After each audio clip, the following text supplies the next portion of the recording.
സ്വാമിയേ ശരണമയ്യപ്പ ശരണമയ്യപ്പ ശരണമയ്യപ്പ.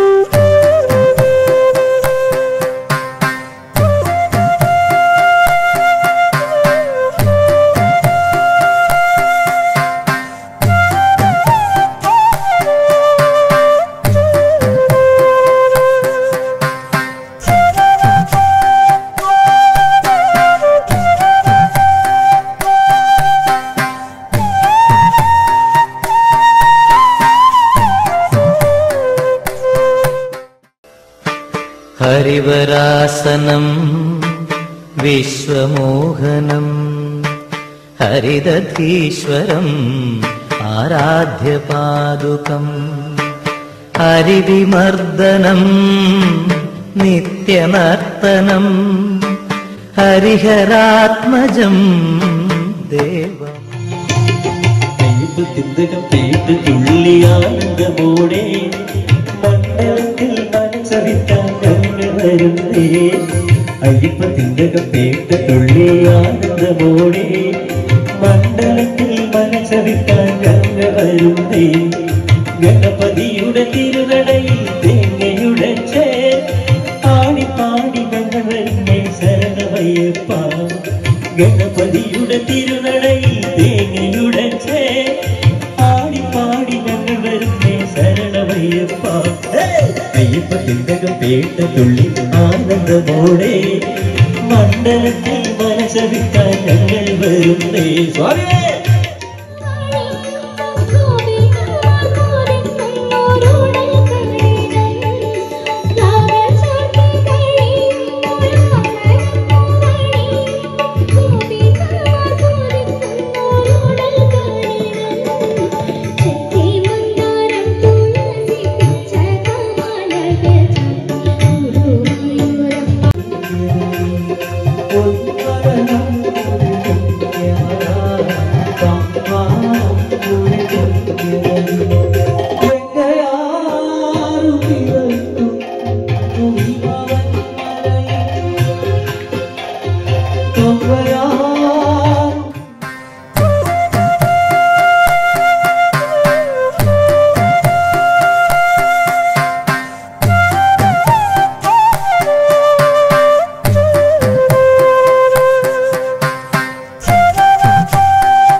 എല്ലാ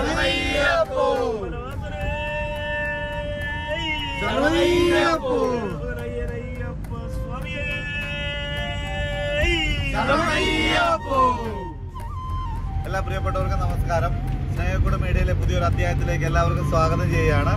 ഇന്ന് നമ്മൾ ഒരു ഭക്തിമാർഗത്തിലൂടെയുള്ള യാത്രയിലാണ്.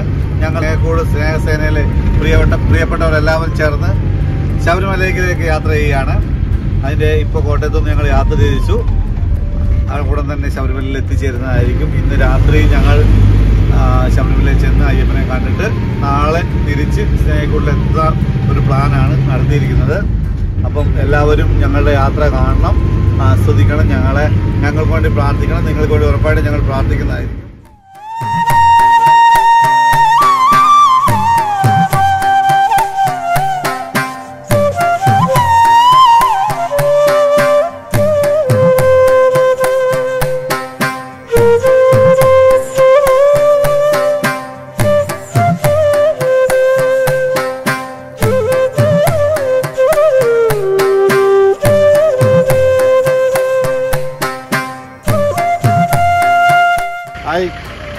അങ്ങനെ നമ്മളുടെ യാത്ര കോട്ടയത്ത് നിന്നും നിലയ്ക്കലെത്തിയിരിക്കുകയാണ്. നിലയ്ക്കൽ ബസ് സ്റ്റാൻഡിൻ്റെ പരിസരമാണ്. നമ്മളെ വണ്ടി പമ്പയിലേക്ക് കടത്തി വിടില്ല എന്നാണ് ആദ്യം പറഞ്ഞത്. എങ്കിലും ഇവിടുന്ന് പാസ് ലഭിച്ച് വണ്ടി അങ്ങോട്ട് വിടുമെന്നാണ് അറിയുന്നത്.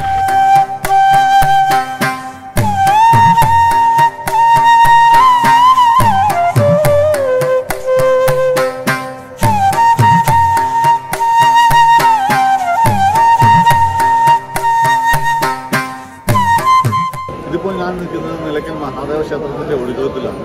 ഇവിടെയാണ് വെഹിക്കിൾ പാസ്, അതോട്ടുള്ള വെഹിക്കിൾ വണ്ടി കൊണ്ടെങ്കിൽ ഇവിടെ നിന്നൊരു പാസ് ലഭിക്കും. അപ്പോൾ നമ്മളെല്ലാവരും നമുക്ക് കിട്ടിയിട്ടുള്ള പാസും അല്ലെങ്കിൽ അപ്പോൾ ഇവിടെ വരുമ്പോൾ നമ്മളെല്ലാവരും നമുക്ക് കിട്ടിയിട്ടുള്ള നമുക്ക് അകത്ത് കയറാൻ വേണ്ടിയിട്ട് ഇവിടുന്ന് വെർച്വൽ ക്യൂ ബുക്ക് ചെയ്തിട്ടുള്ള അതും വണ്ടിയുടെ വെഹിക്കിൾ നമ്പേഴ്സ്, വണ്ടിയുടെ ഡ്രൈവറുടെ പേര് എല്ലാം കൊണ്ട് ഇവിടെ വന്നു കഴിഞ്ഞാൽ ഇവിടുന്ന് ഒരു പാസ് തരും. പമ്പയിൽ വരെ ആ പാസ് നമുക്ക് ഉപയോഗിക്കാം. വണ്ടി പമ്പയിൽ കൊണ്ടുവന്ന് നമ്മളെ ഡ്രോപ്പ് ചെയ്തിട്ട് തിരിച്ചിവിടെ എത്തും. അതാണ് ഇവിടുന്ന് കിട്ടുന്ന പാസ് കൊണ്ടുപോകണം. അതിന് എല്ലാവരും ഇവിടെ വന്ന് ഓരോരുത്തരായി നമ്മൾ ഐഡൻറ്റിഫൈ ക്ലിയർ ചെയ്യേണ്ടത്.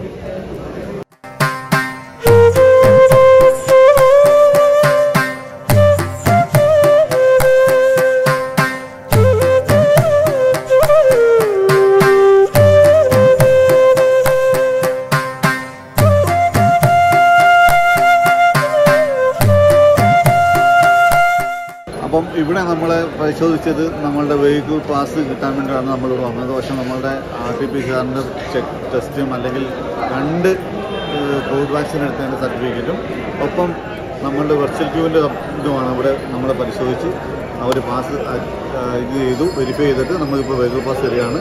നമ്മളിപ്പോൾ മുംബൈയിലേക്ക് നേരിട്ട് ഇവിടുന്ന് നമ്മളുടെ വണ്ടിയിൽ യാത്ര ചെയ്യും.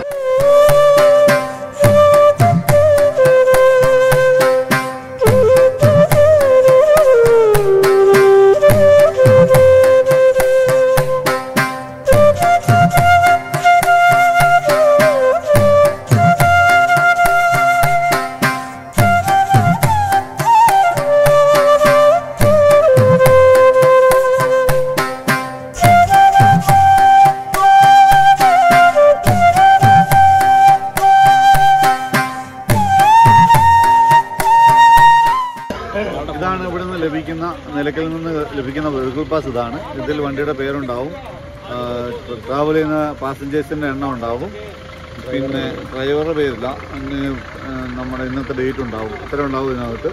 ഇതിപ്പോൾ നമ്മളുടെ വണ്ടിക്ക് പാസ് ലഭിച്ചിരിക്കുകയാണ്. നമ്മൾ ഇവിടുന്ന് നിലയ്ക്കൽ നിന്ന് പമ്പയിലേക്ക് യാത്രയാകും.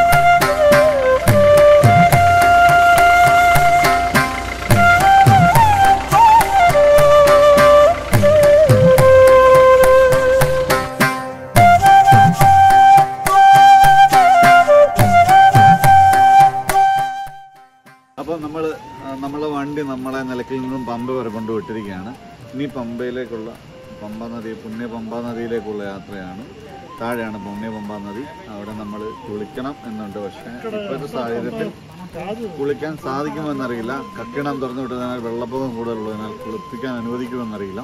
നമുക്ക് നോക്കാം.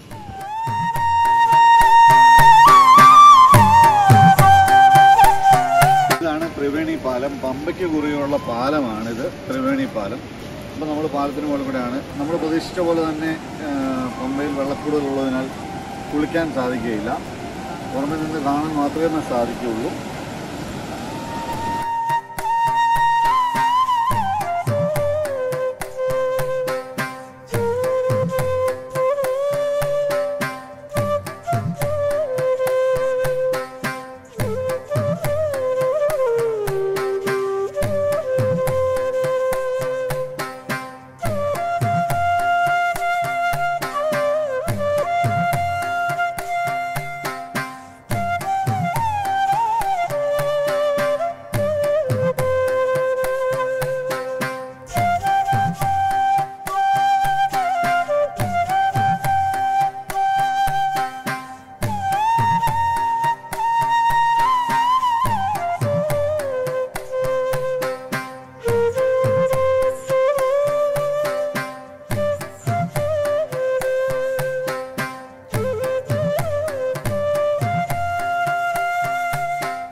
പമ്പയിലെ വെർച്വൽ പരീക്ഷണം കഴിഞ്ഞിരിക്കുകയാണ്. ഇനി ഞങ്ങൾ ശബരിമലയിലേക്ക് യാത്രയാവുകയാണ്. 1.5 മണിക്കൂർ ഇവിടെ നമ്മൾ സ്പെൻഡ് ചെയ്യേണ്ടതായിട്ട് വന്നിട്ടുണ്ട്.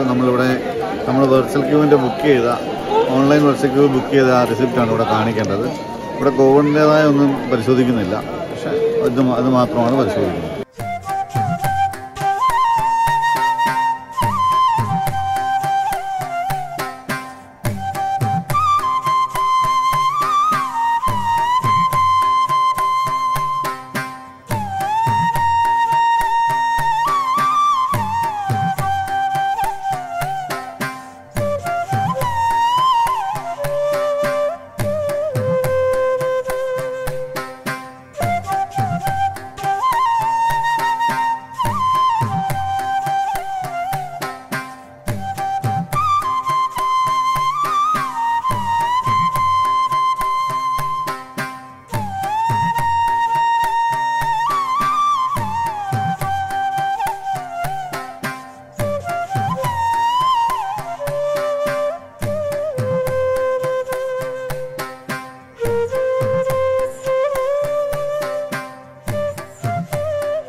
അങ്ങനെ മല കയറുകയാണ്.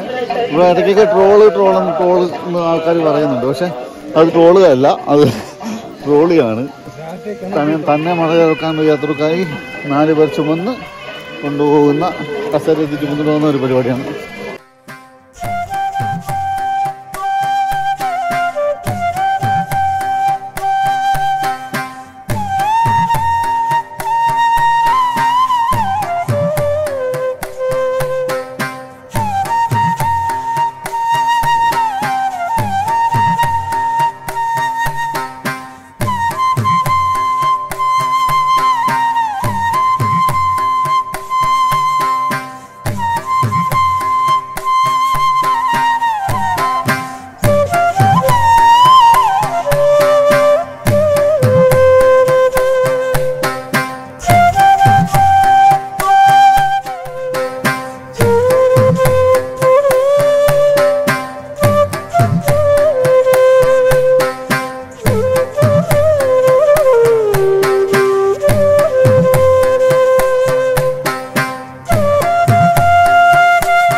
മലയിറങ്ങുകയാണ്. വളരെ എന്താ പറയുക, ആനന്ദ നിർവൃതി അറിഞ്ഞ ഒരു അയ്യപ്പ സന്ദർശനത്തിന് ശേഷം ശരിക്കും നിന്ന് തൊഴാൻ പറ്റി. ഒരാളും ഇല്ലായിരുന്നു. രാവിലെ ഭയങ്കര തിരക്ക് വളരെ കുറവായിരുന്നു. ക്യൂ എന്ന് പറയുന്ന സംഭവമില്ലായിരുന്നു. പക്ഷെ ഇപ്പോൾ അങ്ങോട്ട് പോകുന്ന ആളുകൾ നോക്കുമ്പോൾ നല്ലൊരു ക്യൂ ഉണ്ടാകാൻ സാധ്യതയുണ്ട്. ഞങ്ങൾ രാത്രിയിൽ 12 മണിയായപ്പോഴാണ് കയറി 5:15 ഞങ്ങൾ അവിടെ ചെന്നു. പതുക്കെ ഞങ്ങൾ ഇറങ്ങിക്കൊണ്ടിരിക്കുകയാണ്.